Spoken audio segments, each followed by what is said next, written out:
el banco que más te guste te ofrece el préstamo para adquirir el negocio, hasta un 90% se puede financiar, pero el gobierno respalda el 70% del crédito que te ofreció el banco. Entonces, ¿qué es lo que hace? Es que está reduciéndole dramáticamente el riesgo a ese préstamo. Si voy y compro un negocio de $1 millón y me prestan el 90%, no necesito solo $100,000. Siempre te pide el SBA incluso que les demuestres que tienes reservas para el negocio y reservas para arrancar. A pesar de que solo pagues el 10% enganche, te piden que demuestres que tienes al menos entre el 20 y el 25% del valor del negocio. Yo el otro día analicé un negocio que me interesó mucho y el 40% de sus ventas era una gran empresa. Yo lo vi riesgoso. O sea, a mí no me gustaría un cliente más grande de un 20%.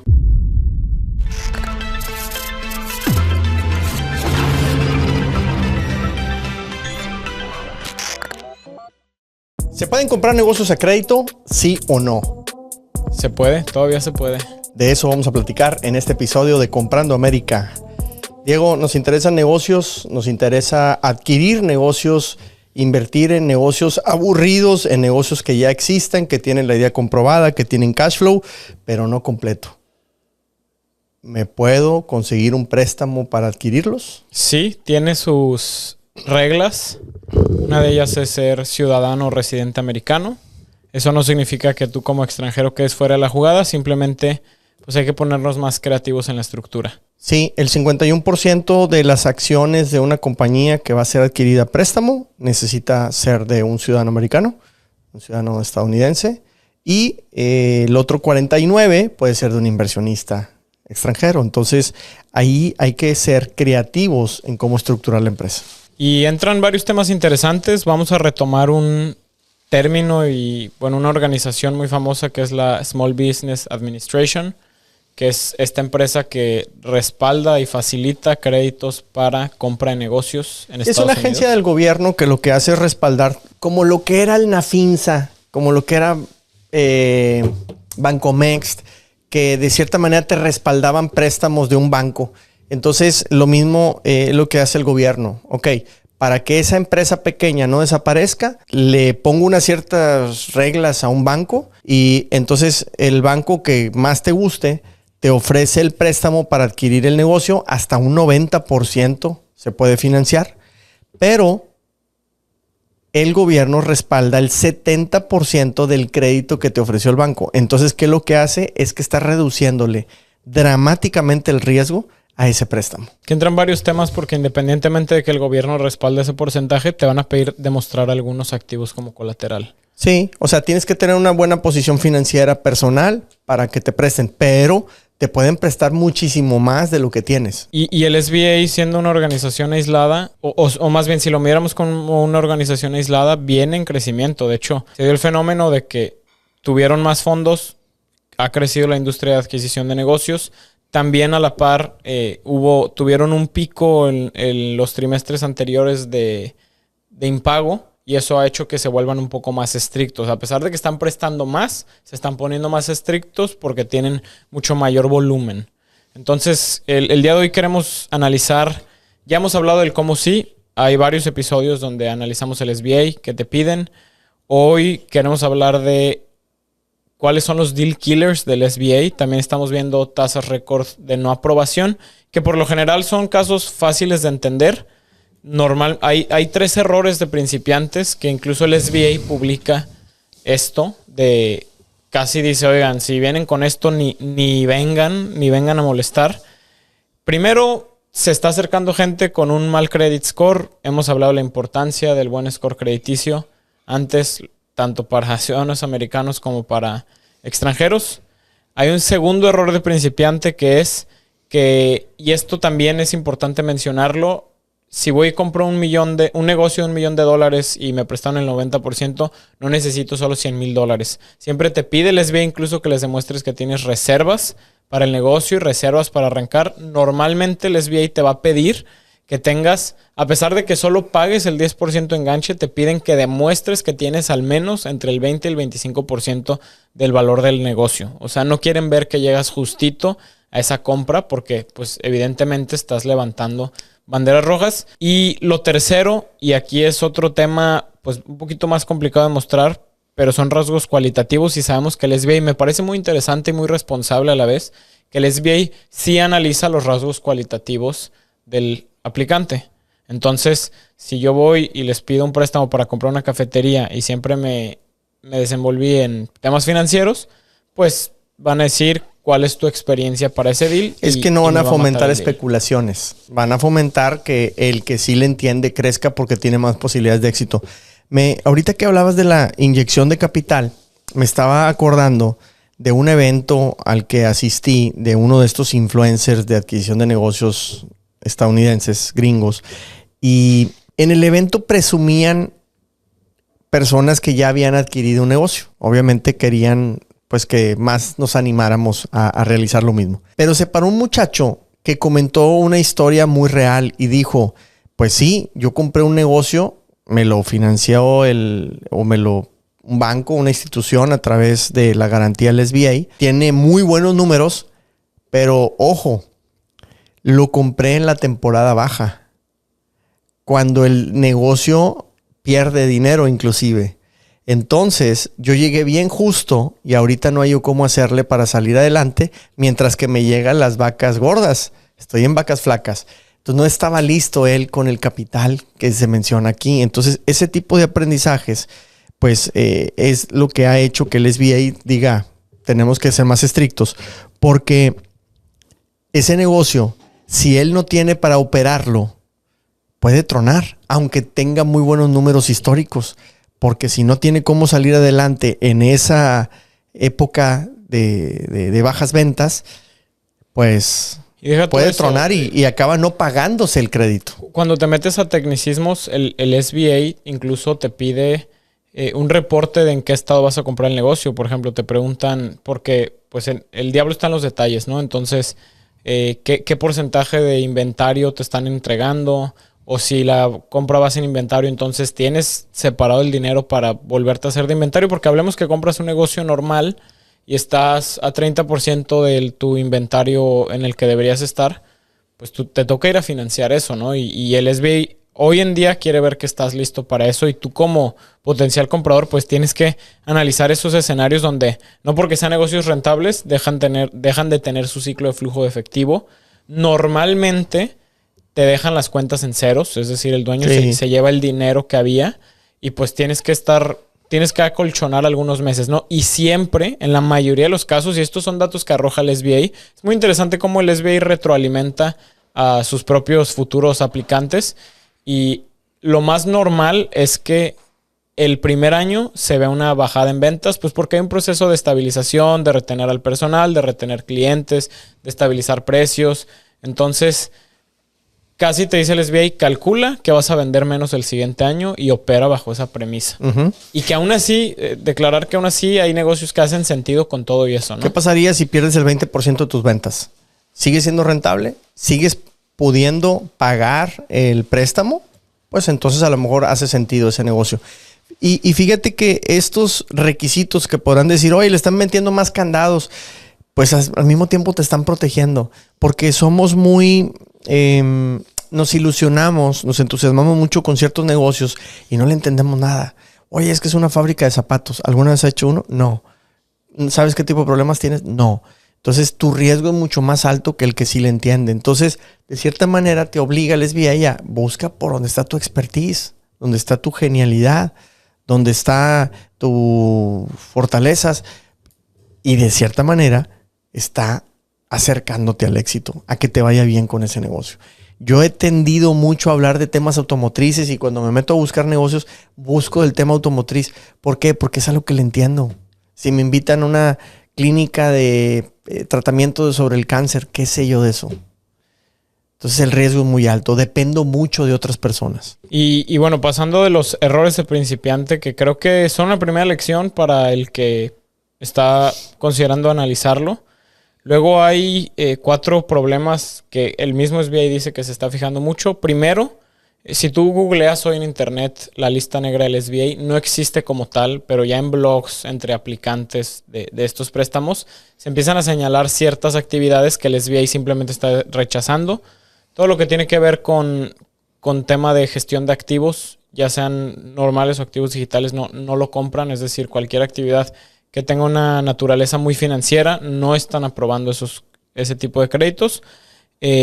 No están aprobando cualquier tema que tenga que ver con apuestas. No están aprobando empresas que sean muy dependientes de venderle al gobierno. Eso es interesante. Uh-huh. Hoy en día, si ven una carga de facturación muy alta hacia el gobierno, no te lo aprueban. Es que puede cambiar muy rápidamente tu facturación.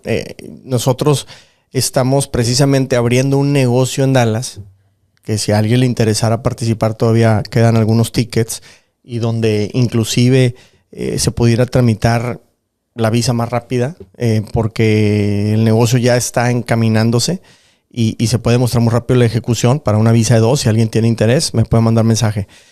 Pero lo que quería decir es que estamos alquilando una propiedad que estaba un negocio similar al de nosotros y cerró porque más del 80% de sus ventas era venderle al municipio. Y entonces, por X o Y, perdió el contrato después de muchos años y ellos no sabían venderle al público en general. Y dijeron, pues ni modo, toca cerrar porque no hay ventas. Claro. Nunca supieron cómo trabajarlo. Intentado, ¿no? Y de un día para otro es bien complicado darle el switch cuando toda la vida le vendiste, te dedicaste a venderle al gobierno. Entonces ahí creo que sí, hay un riesgo importante. Aunque le vendas a varios gobiernos, pero puede haber cambios que te saquen del mercado, como le pasó a esta empresa. Y que hablando de esos cambios, cada vez se están fijando más en el flujo de caja inconsistente. Que bueno, definir la consistencia en un flujo de caja pues tiene que ver con tu retención de clientes, con la predictibilidad de ingresos.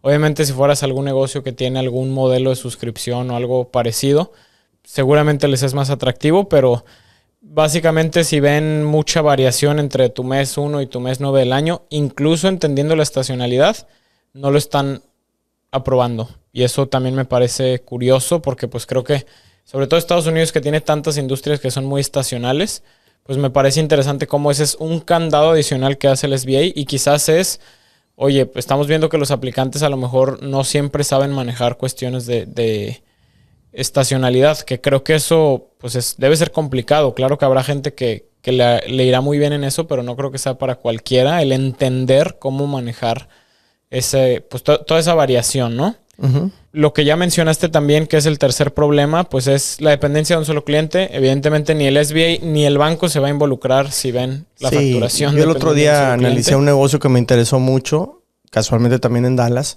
y el 40% de sus ventas era una gran empresa. Era privada, pero era una gran empresa. 40%.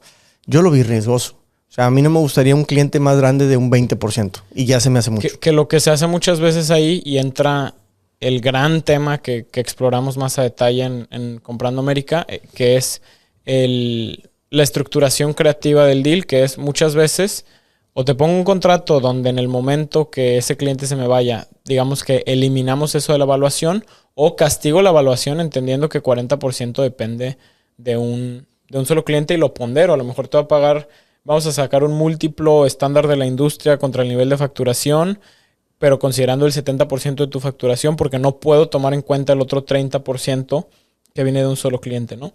Sí. Entonces, estos creo que ejemplos muy simples de entender, pues son para entender que hay una gran oportunidad. Siguen siendo muy alto el porcentaje de negocios que no se venden, a pesar de que está creciendo la demanda por este tipo de activos.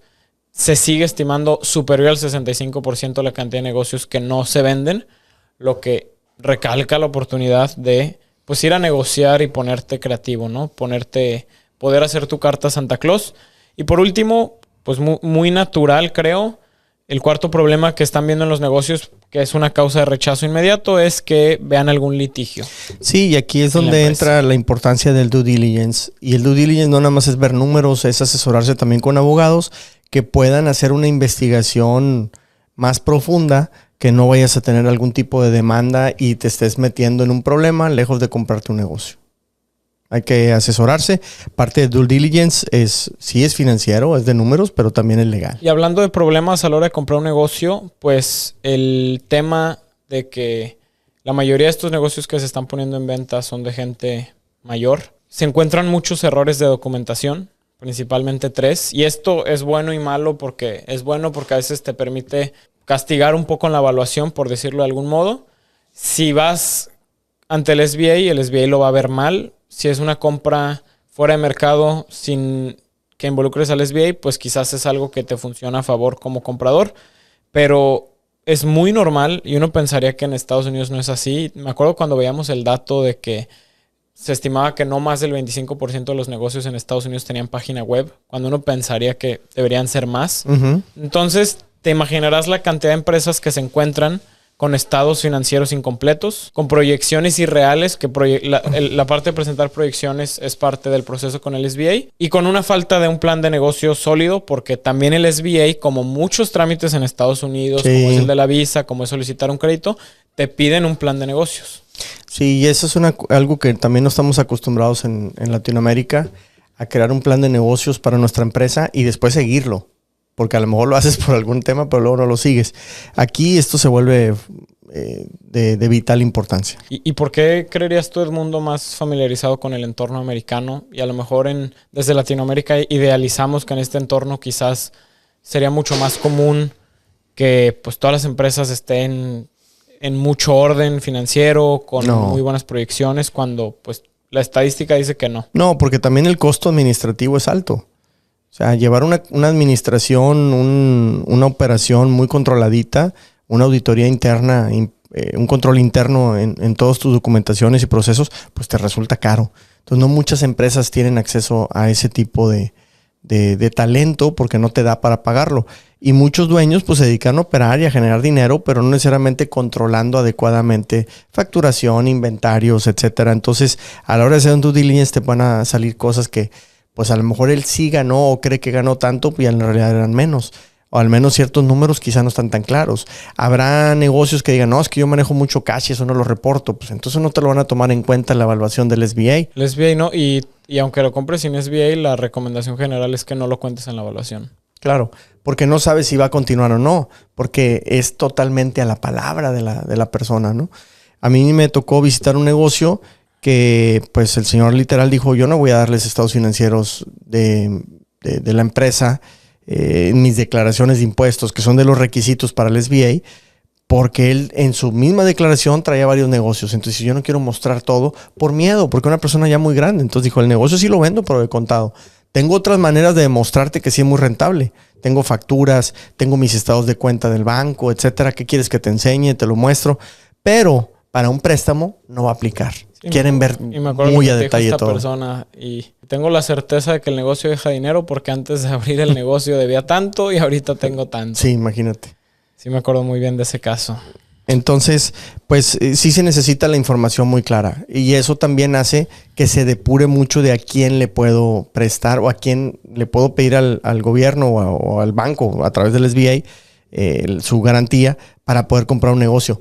No va a ser cualquier negocio tampoco. Por eso tenemos que buscar también negocios pues que facturen más de $1 millón, $1.5 millones, porque ya van a tener un mayor orden que el que es un autoempleo y que genera $200,000. En ciertas cuestiones se vuelve una cuestión de si que va primero el huevo o la gallina, pero pues es parte de entender y creo que toda esta serie de requisitos también explica por qué hemos llegado a la conclusión públicamente de que comprar negocios no es para cualquiera. Hemos hablado de conceptos como la importancia de tener energía empresarial, porque no estás comprando, no es una maquinita, a pesar de que a grandes rasgos lo puedes entender como que un negocio puede ser una máquina de cash flow, pues vas a entrar a operar el relajo que dejó alguien más. Mira, hace un par de días teníamos una de las sesiones de nuestra membresía en Comprando América. Y Joe me gustaba mucho que él, creyendo firmemente en el real estate como inversión a largo plazo y hasta cierto punto pasiva, decía, no existe una inversión pasiva. O sea, aún y cuando sea real estate, vas a tener que involucrarte tarde que temprano para algo. No existe nada 100% para pasivo. Un trámite, para, oye, se me fue un inquilino, no pagó, tengo que hablarle a un abogado, tengo que hacer esto, tengo que hacer lo otro. En algo te vas a tener que involucrar. No es 100% pasivo. Entonces, si desde ahí tomamos en cuenta esto, pues una empresa es lo menos pasivo que existe. Entonces, por más que pongas gerentes y que traigas todo el capital, pues te vas a tener que involucrar, pues es tu dinero. Claro. Y dicho esto, pues de cierta manera es una invitación a evaluar porque nos busca gente que es atractivo y creo que incluso para nosotros es muy atractiva y seductora la idea de ir a comprar un negocio así.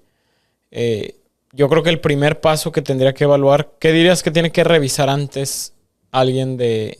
Perdón, ¿qué tendría que revisar alguien antes de aventarse algo así? Para mí, pues primero que cumplas el requisito que es, pues que vaya alguien contigo en la mesa de negociación, que cumpla el requisito de ser ciudadano o residente, que esté dispuesto a adquirir esa deuda, a poner en medio credit score, y a esa persona es a la que le van a pedir también que demuestre alguna capacidad de dar garantía. Entonces, ese se vuelve un filtro muy grande. No significa que nadie lo pueda pasar. Mucha gente tiene amigos, conocidos, familiares en Estados Unidos, pero es importante que sepan, pues, que siendo ese el primer y principal requisito, antes de ver todo lo demás, que creo que se resuelve más fácil, porque oportunidades hay muchas y surgen, y si uno es paciente, algo sale, algo te encuentras, y lo hemos comprobado. Pero, ¿qué más crees que alguien que nos escuche en México, en Latinoamérica, debería considerar si se considera dentro de las posibilidades de ir por un crédito de estos? Mira, ahorita que estás hablando de conseguirte un familiar, un amigo que participe contigo y que tenga el poder adquisitivo, también tienes que tener la suficiente confianza porque él va a ser dueño mayoritario del negocio. A lo mejor tú pones el dinero y él el credit score o su posición financiera, pero él va a ser el socio mayoritario. Entonces, también hay que entender que en las reglas del juego, pues se puede decir que tú no tienes el control de la empresa. Entonces, importante también con quién asociarse. Y yo diría que pues tienen que ser personas con las que quizá ya tengas una experiencia en los negocios o de algún tipo que te genere suficiente confianza. Número 2, no casarse con nada más es que venden mucho o es que me gusta mucho el tema. Realmente asesórate con un experto financiero que haga sentido, que tengas suficientes ingresos en cash flow para pagar esa deuda y que tengas un colchón por si las ventas que se puedan caer y si te fue un empleado, etcétera. También revisa si no hay un empleado clave que no tenga planes de irse y que se te caiga el negocio porque se te fue esa persona. Que no tengas un cliente que dependas tremendamente de él en su facturación. Que no tengas un proveedor del que dependas totalmente, porque también puede existir en la parte trasera del negocio un proveedor del que dependes para que opere, y si él hace un cambio porque no le gustó el nuevo dueño, adiós negocio. Y tienes una deuda. Y que, importante por pagar. En caso de que encuentres algo así, a ver, no todo esto mata un deal. Evidentemente, algunas de estas situaciones pues te ponen en una situación más complicada contra el SBA. Pero siempre el consejo está en, tú puedes encontrar una gran oportunidad que a lo mejor ya sabes desde el día cero de la negociación que hay una persona clave que se va a ir con el dueño. Y ahí entra la creatividad en poner ciertos candados, en activar ciertos... Pues uno muy simple que lo hemos visto es sujeto a metas de ventas, voy comprometiéndome a ciertos pagos, entre otras cosas. Entra mucho la insistencia de que mezcles SBA con Sellers Financing. Hay toda una teoría de 7, 8 diferentes fuentes de capital para financiar un deal de estos, y que en la mayoría de los casos los deals exitosos son una mezcla de un poco de todo. No es 90% SBA y 10% deal enganche de lo que tenía debajo del colchón, sino que hay una mezcla de tiene un nombre, el capital stack se llama. Yo creo, Diego, que hablando de ese capital, no todo es financiero. Entonces, también yo me preguntaría, ¿tengo yo algo que aportarle a este negocio o nada más estoy esperando que me dé? Ahí creo que hay una oportunidad también para aportar y para hacerlo crecer. Y entonces ahí llegamos a otra, que yo también me preguntaría es, ¿este negocio tiene oportunidad de crecer o se va a quedar igual toda la vida? Si va a ser así, pues quizá no es tan rentable como nos lo están pintando. Si le vemos un gran potencial en capacidad instalada, en otros mercados, en una diferenciación que nos diga que va a crecer el negocio, caray, pues entonces veo si yo le voy a poder aportar algo o voy a poder traer a alguien que le aporte para que pueda crecer más, y que ese préstamo, pues que me lo dieron a 10 años, pues quizá genere los ingresos en 2.5 o 3, y que muy rápidamente pueda pagar el préstamo si me conviene, o si me conviene apalancarme, pero tener ingresos adicionales. Entonces, ¿voy a poder generar más? ¿Voy a poder yo aportarle ese negocio para que genere más? ¿Tiene oportunidad de crecimiento? También es algo que deberíamos de voltear a ver. Y es lo que seguiremos haciendo en Comprando América con nuestros miembros, que vuelven los deals de compra de negocios. No todo va a ser real estate ni negocios directamente para Visa. es importante mencionar que una compra SBA, como la mayoría ya es de alguien residente ciudadano americano, automáticamente excluye la posibilidad de la visa, por lo menos la visa de inversión. Entonces, estos y más aspectos seguimos explorando con nuestra comunidad. Lo importante aquí es crecer un grupo empresarial. No es una membresía nada más porque sí, sino que lo que queremos es desarrollar confianza, desarrollar inversión, crecer juntos, tomar experiencia juntos y que esto lo llevemos a otro nivel mucho más grande que lo que lograríamos haciéndolo individualmente. Así es que esta comunidad de Comprando América, el futuro es que seamos un gran grupo empresarial que explotó y explota constantemente oportunidades de inversión y de negocios en Estados Unidos. Y a quien le haga sentido, pues que nos mande un mensaje. Los esperamos porque este grupo está trayendo gente muy capaz y muy brillante y eso nos motiva mucho porque hay experiencias en muchas industrias y eso nos fortalece. Así es que si estás pensando en hacer algo en Estados Unidos, considéranos seriamente. Y seguimos comprando América Mundo. Gracias.